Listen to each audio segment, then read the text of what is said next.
thank you so much, guys, for coming.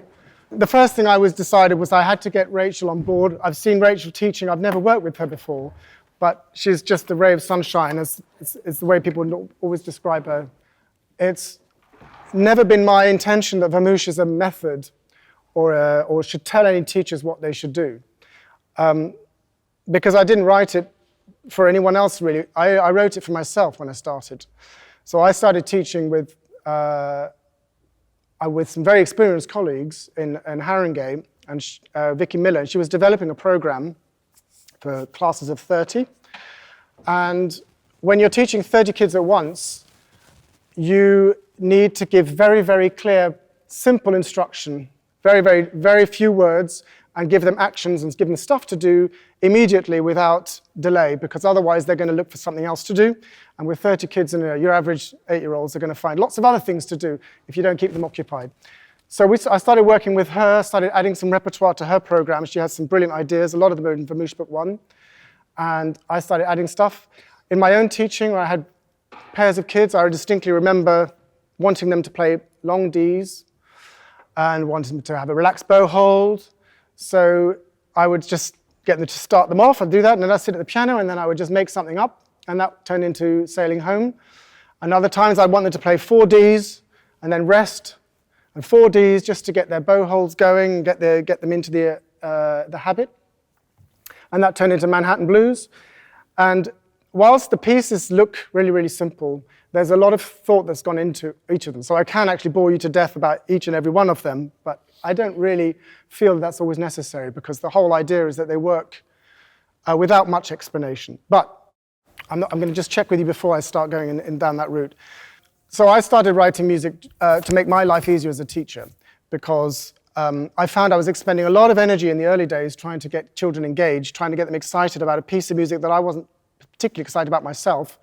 And then that took a lot of energy, a sort of faux enthusiasm sometimes. Because I don't like telling children to do things that I know they don't really want to do.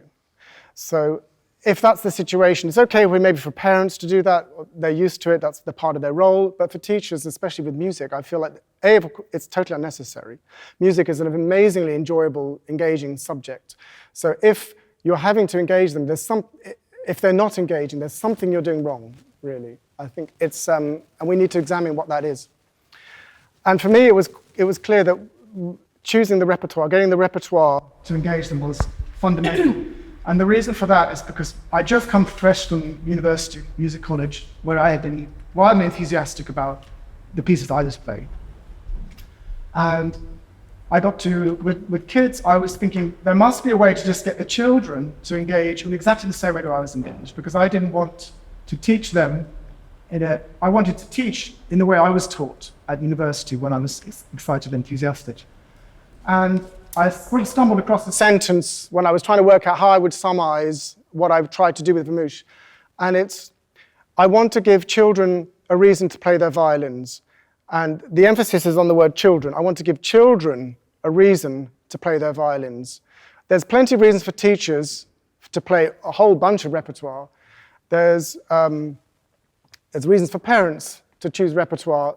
It covers certain things, certain bowing activities, certain things. You can always explain why a piece is good for teachers, but I wanted to know, what do children want to do? So what do children like doing? They like playing. They like building things. They like playing team sports. They like doing all sorts of things like that. They playing these little games. And if there's a way to try to harness that energy, that natural desire to play in a music lesson, that would free up me as a teacher to teach, rather than to sort of, babysit or mollycoddle or whatever it is, or bribe. If kids don't want to do something, you've got to either bribe them, or you've got to force them, or you've got to appeal to their better nature and say, in a few years' time, you'll be amazing. So, for now, you're just going to have to endure it. This doesn't work with children at all. None of those things really work. What you want is for children to want to do it because they like it, and they can feel themselves getting better, and once they feel themselves getting better, they just want to carry on. So me and my colleague Vicky, we devised this program, which is a year's supply of music. The intention was never to make a book. I was about 8 years, and I had a whole pile of music, and somebody approached me, Norrie Norris in Kent Music, and she said, she does wickets, she can't find repertoire that's working, can she use this as well? And I thought, actually, if they need it and we need it, maybe someone else will need it as well. So then I thought, maybe I could make a book. And I started to work out what it would cost. And then I thought, all right, now what's it going to look like? Because, as I said, this is for children. It's not for adults, it's for children. It's not going to look like a textbook. It's not going to look like lots of words. It's not going to complicate matters. I want kids to be playing music as soon as possible, immediately, and for most of the time in the lesson. I don't want to be explaining things. I want the corrections to sort of come organically from the process of making music. I want to teach them everything that they need to know because they need to know it, not because I would like them to know it, So it's always a need-to-know basis, which is why at the front it says, useful things to know. You don't have to know it, but it's useful if you do, And sometimes you don't need to know it. You can get away without knowing things. I met violinists at the Guildhall, and they didn't know what key their violin concerto was in. And I thought, okay, they are phenomenal. I'm not looking at you on purpose. He's a viola player, doesn't know. I'm not talking about him. But there's Oki, everyone. But I thought, gosh, you can play the Mozart violin concerto, but you don't know what the key is in. So you can do things without knowing a lot of the stuff that goes on in the background, So there's no hurry to teach kids all of this stuff. There is a hurry to get them playing, because that's what will motivate them to continue. So I ask yourself, what are my reasons for playing the violin? Just to make it clear in your mind what I'm talking about. Why do I play the cello or the double bass? Or viola? No, that's another question. No, I'm joking. What are your reasons for playing, I mean, anyone got an answer to that? What are your reasons for playing your instrument?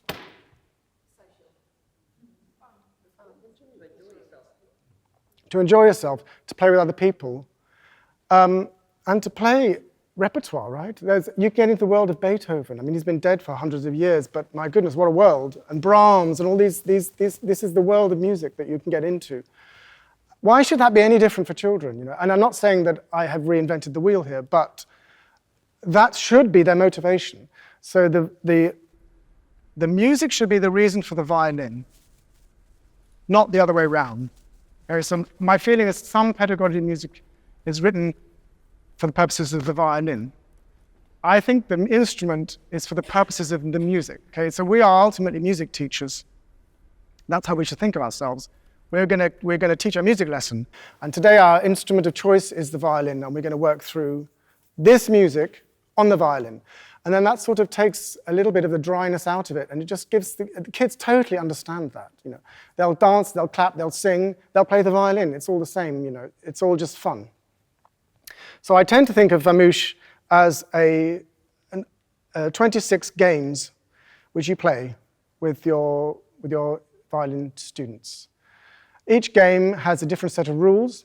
Playing games for every type of game, whether it's free play or whether it's team sports or construction, Lego, anything like that. It's all rules-based to some extent, just because the kids might make up the rules themselves, but it's always rules-based because kids like rules.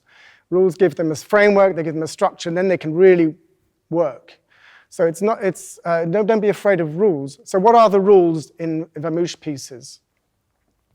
Well, the first thing is obviously they've got to stand properly, they've got to sit properly, they've got to hold their instrument properly.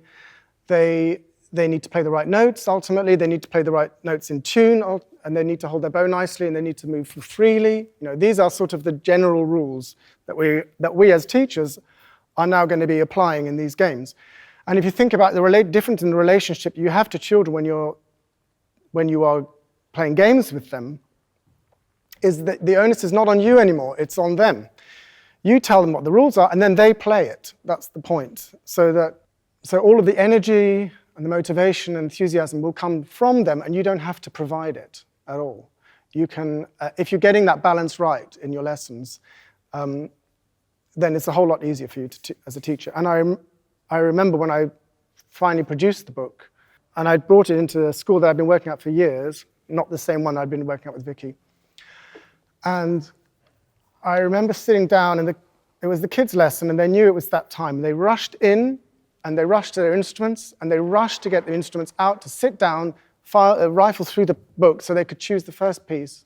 And I remember watching them and thinking, okay, this is different. Because the first time I'd started teaching here, I couldn't get the kids to sit in their seats. And now they are in a hurry to start playing. And if I'd had a cup of tea, I'm not sure I possibly did at that time. I would just sat down, I would have gone, right, what number? And they would have called out what they want to play first, and then I'd start them off, and then they start playing. That was yes. The speakers have given up. So then I thought, yeah, what I planned to do has totally worked. The kids are totally on it, and they really want to do it. And whether it was going to work for other teachers, I wasn't sure.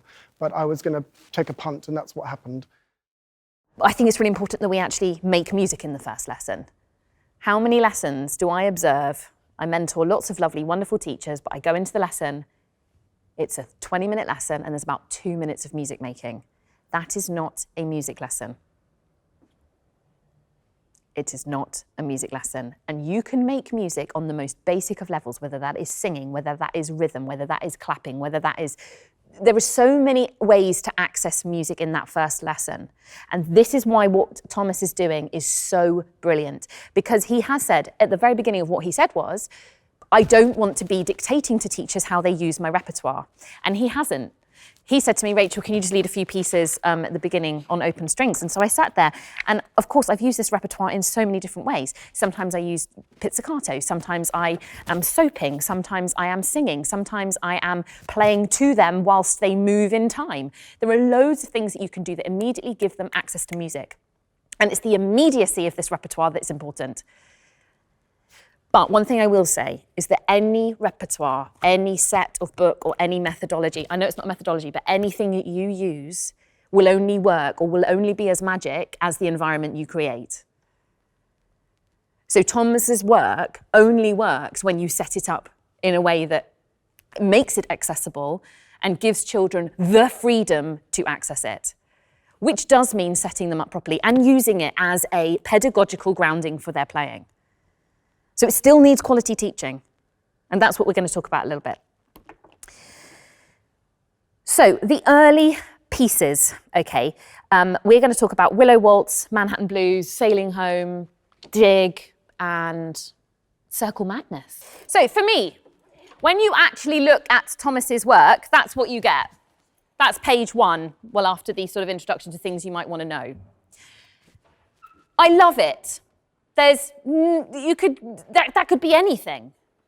You could play these notes. You could play D, D, D, D, D, D, D, D, D, A, A, A. You could do D, D, D, whatever. You could do long-held notes. You could do whatever. And the beauty of it is that I don't, personally, as a teacher, want to teach long bows immediately. That's not something I particularly want to do. But I go back to do that later on once I've done something else. So I use the repertoire in different ways. That's just a personal preference. That's nothing to do with Thomas's work. That's just how I'm wanting to use it for my own pedagogical reasons. But some people do start with lovely long bows. So this is how I would teach this piece. This is not only way to teach it. This is one way that I have come to teach it. So stand up, please. That would be amazing. Can we have Willow Waltz, please? So I will have this playing as children come into class, and then I'll just start swaying with them in 3. So I'll be like this. D, dum, and I might sing D, and D, and A. Then I might do this. D, G. And make sure the elbows are falling. D, A. Then I might go back to swaying. We want nice free bodies for playing. We want them to be able to move in time. God, it's like seasickness. Glad I'm not hungover today. D, G. Amazing. So I might start off like that. So they've got a feeling, an immediate feeling of what this piece sounds like and feels like. This exercise, what am I prepping them for? It could be bowing. What else could it be? Could be the beat. What else could it be? Freedom of movement. What else could it be? Could be that. Thank you. Weight and pizzicato. and this feeling of roundness in the sound, right? So I'm getting them involved, and also this feeling of gravity, the use of gravity in my bow arm. So I'm already introducing them to like so many pedagogical concepts. They've got it in their bodies, they're moving, they're digesting the music, all of these things. I'm sort of tackling what we're trying to do in that immediate lesson. That's 20 seconds of a lesson, right? Got loads of time left. One thing I will say about Thomas's work is that he's so cleverly put in rests and space. And I use all your rests and space, and I come up with mantras. For example, to your knees, to your toes, to your head, ready, go, find a do on the... that's literally how my lessons flow. Because I want to teach the children that in rests you're doing something. You're preparing for something else. Because I see lots of teaching where it's like G, D, A, E, and the kids are so confused, and it makes rote learning really hard. Okay, so that's the next thing I'll do. So I'm teaching them different levels, different pitches. They're learning about where the strings are, all of those things. They've also learned a string song before that, but that's basically it. Now pick up your instruments, please, just your violins. And then, of course, they stand in rest position. And the introduction will start, and I'll go zip step, snap your crocodiles, stop the traffic, wear a silly hat, slide down your ear on your shoulder, not your chest, fly your thumb in where it fits best, D, and we'll do to the A, to the D, to the G, to the D, to the A. You are so good, D, to the D, let it ring, D, to the A. Can you see your string? D to the G. Thomas is speeding me. Did you want it to be over? What I will do as a prerequisite idea is I will get children to go in pairs, and they will formulate, one of them will formulate a little circle with their hands, and then the other one will be doing slow bows up through the tunnel. So, D, D. And the whole point is making sure that they're sustaining the note, that they're not just playing D, D, but they are understanding bow speed. And the way you can practice that, of course, is just, I'm not asking you to do this, but you can do it soaping style. So D, da, da, D, and they have to be slow. So we're talking about bow speed as well. So this piece is so malleable, you can get so much out of it. You can talk about tone quality. Are you making your notes ring? Are you really seeing your string vibrate? You can work on different types of pizzicato. You can do that balloon style pizzicato, which acts as a really good prerequisite to bowing. But also you can get their thumbs up, thumb under fingerboard, crab ready, and then using pizzicato like that and staying on the fingerboard if pulling away is causing too much chaos. But so many things you can do with Willow Waltz. And get it sorted so quickly and be playing that one within the first lesson, whether you're doing the bow or they're doing pizzicato. Really simple. So with jig, this is, I don't know about you, but this is one of my students' favourites. They're obsessed with it. It's like every lesson I want to play jig. And because, for me, I think the reason children love it so much is because it moves constantly. And they love moving. So that's why I say whatever you do and use with Thomas's work, I think it's about keeping the children occupied and moving all the time. Even when you saw Ballard, it's like it got a slower tempo, but Thomas is always making the children move, whether it's different rhythms. There's no gaps and no long waiting periods. And with Manhattan Blues as well, you can fill that with really good little improvisations and give them structures to work in, but play on only this string, and you can use a TT and tar rhythm or whatever. You can make it more accessible in those sorts of ways. But let's talk about jig. One thing I do with this actually is, even when I'm just sort of trying to get them to, learn a bit about the stave, I've got tapes out on the carpet and I've made my stave, and then we just jump around. D, D, D, D, hey, hey, hey, hey, D, D, D, D, hey, hey, D. And they love the ending because it's like, quick moves. So that's one way I use it. So a bit of note reading. So you can introduce a little bit of note reading if that's something that you believe in and you want to do. The other thing is, of course, I do pizzicato now because we're moving quicker. You can't do the balloony pizz anymore because it's a little bit quicker. And then I really use it as an access to string crossing, right? It's just a simple one for string crossing. I see lots and lots of lessons, and I don't know whether you find this, where you're in such a panic to get violins tuned, get people set up. I don't think there needs to be so much time where children are not doing things. And that's why this is great, because you can have something on whilst you're going around tuning and the children can immediately join in. It doesn't matter if they're not standing perfectly in those first few moments, if it means they're just doing something and accessing music immediately. We can get so hung up, can't we? You know what I'm talking about. I'm a trained Suzuki teacher. I've done the Suzuki training. It's brilliant. It's amazing. But, you know, it's possibly not for every circumstance and child that we meet, right? We meet so many different children who need a different approach, and one that like really meets them where they are. And that's why it's great that we are, you know, bringing in different repertoire and supplementing whatever pedagogy it is that you choose to use. Ready on your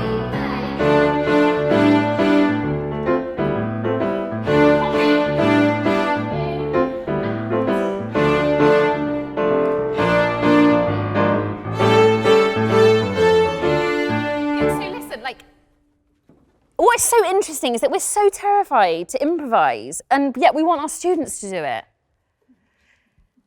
Make mistakes in front of them. Be chaotic and a bit rubbish. It's fine. We don't want to instill fear in our own students because we are fearful. I get it. Truly, I get it. Improvising in front of you lot is the last thing I want to do today. Truly, that was embarrassing. You're all thinking, well, she played an F natural and not an F sharp. It's all right. I know the judgmental classical music world we live in.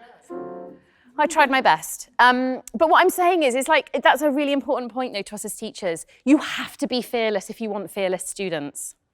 We want our students to not be terrified when they go and stand in front of people. Like, I love it when my kids make mistakes. I'm like, yeah, woohoo, this is great, sounds fab, who cares? Like, no one died, it's fine. And that's why this piece is brilliant, is just have a go. And you can give them, like I said, give them boundaries. Okay, you can use some pizzicato and a little bit of tremolo, so that we might just do this. Or they might do. It doesn't matter. But if you're finding that children are panicking and not wanting to do it, give them some structure to cling onto. Improvisation shouldn't be just a free fall of like panic. And that's what's important. Now, can we just do it again? Just the main tune.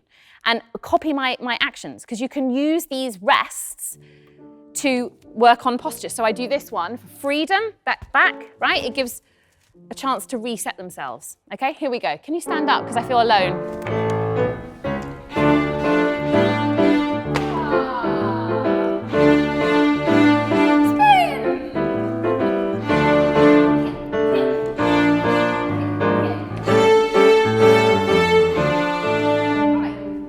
Sit down. Why pedagogically might you do stuff like that in the gaps? It's fun. It's fun. Thanks, Sal. I used to work with Sal. I miss her so much. It's my speaker, don't worry about it. Everything I own's trashed. Why else might you do stuff like that in the gaps? Sorry? It's quite dynamic movement. Dynamic movement, yes. Who's rhythm? Rhythm, absolutely. Keeps the rest active. Keeps the rest active. What? Sorry? Freedom. Our beginners, we set them up and then we're like, right, let's keep them like that for 20 minutes. And it's like no use, because they need to be able to do this at home on their own. So if you do things like this, you don't have to play it at that speed, you can slow it down. But if you do things like that, it helps them get used to resetting. Resetting in the beginning years is one of the most critical things, because I want them to go away and to reset when I'm not there. And if they can only do it when I'm like, no, the shoulder rest is not right, oh, it's not quite on your shoulder, oh God, it's a terrible bow hold, oh, your left hand, it's useless.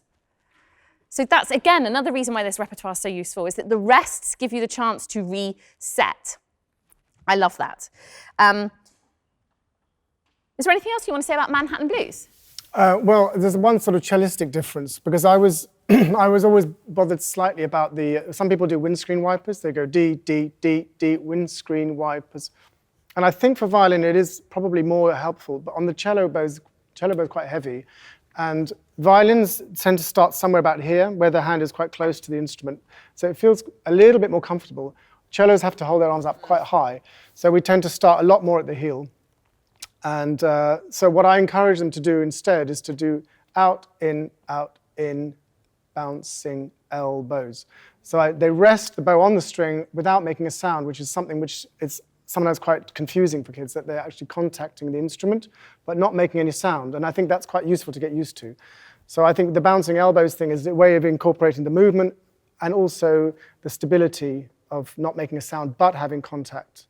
And it helps to soften the fingers as well, I think. So that's what I would say about the cello. Absolutely brilliant. And I would say that was equally helpful for the violins, just to sit on the string and bounce, you know, making no sound, but feeling the freedom of the arm. You could even do tap, tap, tap, tap with the bow, fingers on the bow. You could do circles for the 4 counts. I mean, you could do so many things. It's so, so useful. But I think it's about reset and doing something pedagogical. But I always come back to this piece actually when they become much more advanced, and use improvisation with the left hand and whatnot. And it's a fantastic piece when you've got multi-level students. You can put it up the octave for the multi-level students. You can keep it down the octave. You can do kids that only do pizzicato, children with the bow, children that can play improvisation. It's such a useful piece. Manhattan Blues it comes out most. I might say one thing, because you asked a question about improvisation earlier. It's all about, like Rachel's suggesting, it's all about where they're at when you are working on this piece. So if it's the very first few lessons, we're doing this piece, this is the one I would use once I'm introducing the bow. We might even pluck it first, who knows. So wherever they're at, that's what you encourage them to show off. So I say, this is your chance to show off what you've learned so far. So if all they can do is to play an open D string in crotchets, then that's so be it.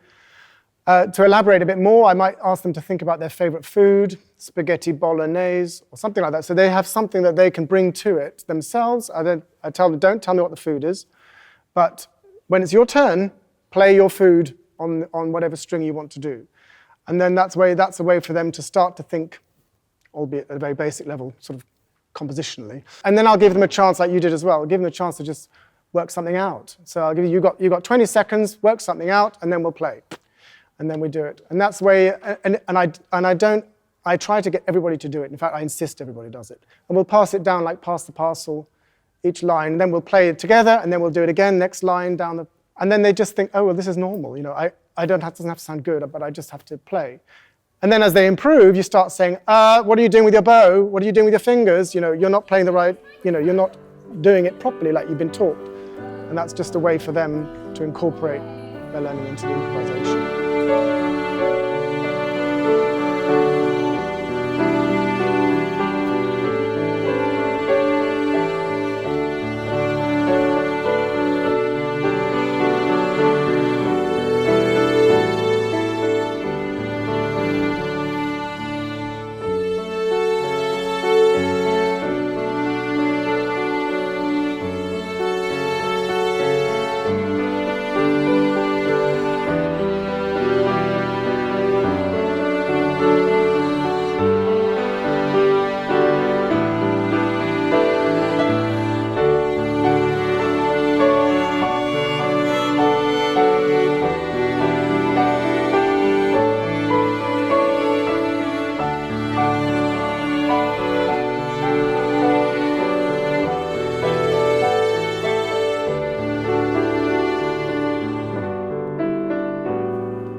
It's just amazing. Such a great piece. Now I'm going to open this up so you can sit down.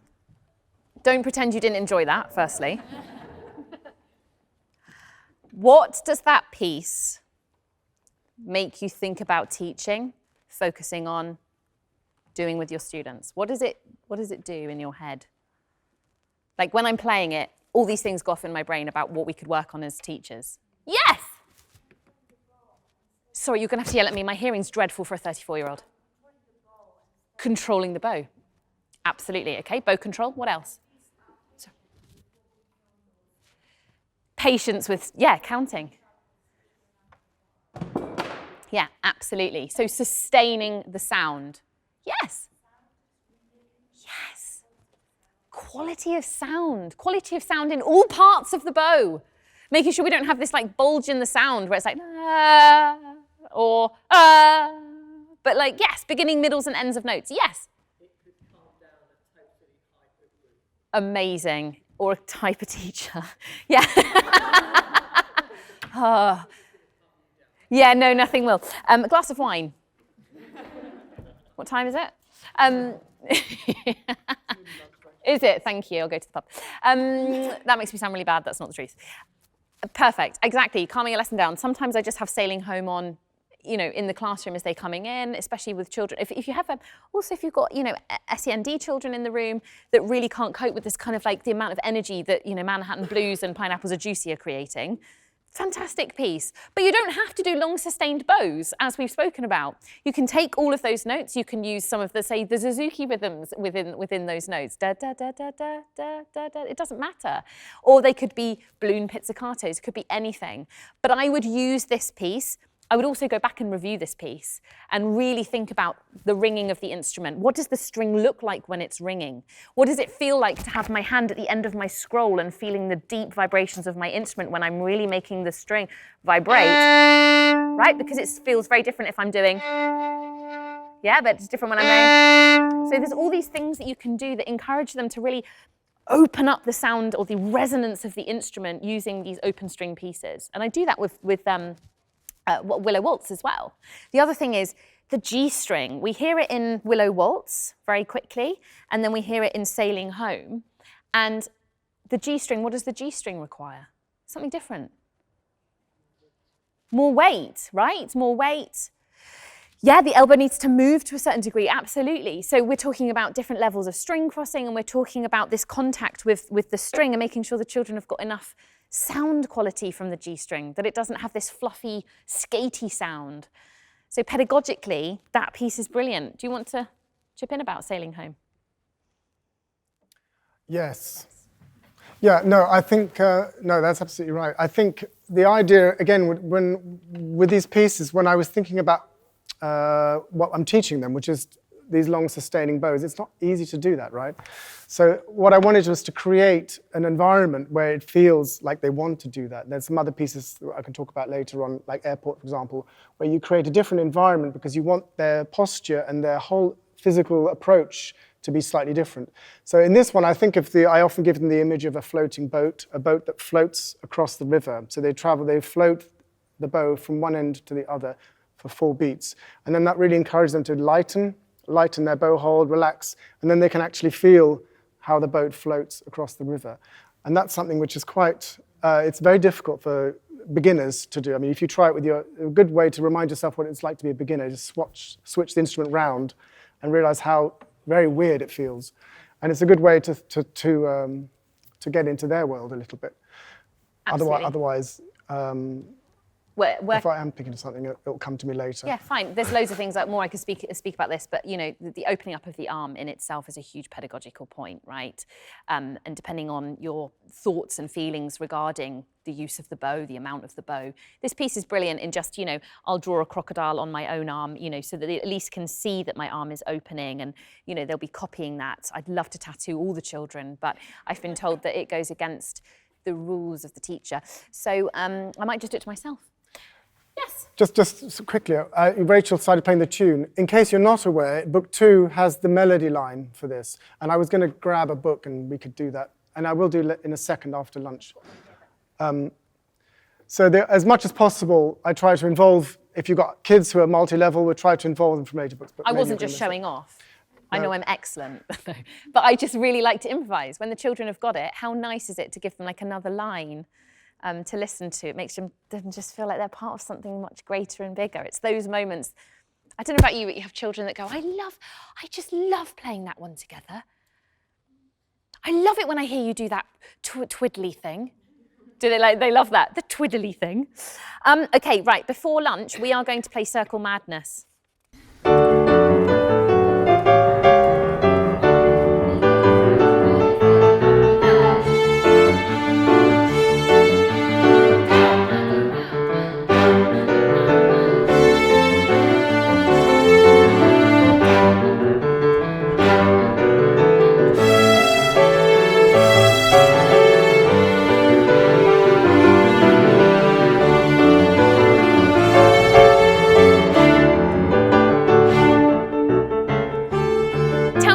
Pedagogical things are we working on here?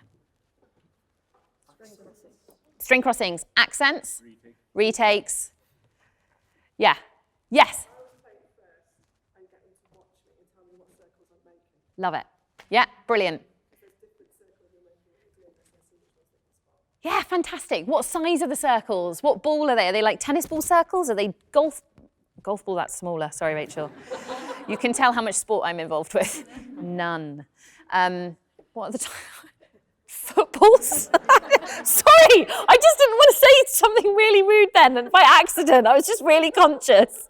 Move away. Right, okay, so yes, circle bows and retakes, and they could be counting how many they see, how many retakes do you see. For me, one of the biggest errors that happens when we teach retakes is that the preparation for the next note is not spoken about or done. So you heard what I said. Down and around land. Down and around land, down and around land. So again, I'm using the rests to set them up physically for the next thing. It makes it really neat, it makes it tidy, and the sound is much better. The other thing is making a good sound on an up bow when you've done a string crossing. Making a good sound when you've done a string crossing so that you don't get, again, that skatey out of control thing. So even just working on doing a stop, tip, and do a little pinch at the tip so that they're ready for a good sounding up bow. So I use that in a really simple way. Of course, I don't teach it like this in a boring way, but like in my head, this is what I'm thinking. And I'll get some of them to do that. Pinch. And then with my accents, making sure that they're at the balance point. And around land, down and around land. And making sure that the circle is here and not that, which we get, the swimmers. Ooh. Ooh. And it's absolute mayhem. But also, it doesn't matter if it's mayhem. That's the joy of this music. It can be mayhem. And I recently had a conversation with someone that had come to do a review of a program I work for. And he said something, and I just said, no, I disagree with you. Sorry, I disagree with you. He said, you need to make sure that there's not chaos in lessons with your teachers, you know. And I said, no. I said, chaos is where the greatest things happen. And chaos is where children are experimenting. And chaos is where children are trying to work stuff out. And that's where they're most invested. So I disagree with you. And you might disagree with me, and that's absolutely fine.